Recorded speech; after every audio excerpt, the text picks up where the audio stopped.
Alright guys, so here's what we got.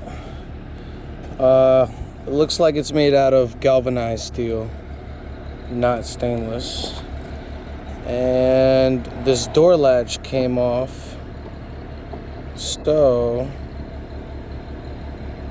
goes in like that, and we're gonna tack it in place, fit it in as best as we can before we make like the final tacks.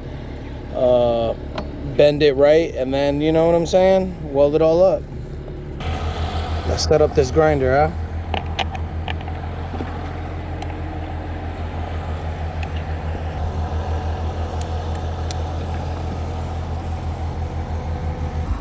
All right, next we start her up.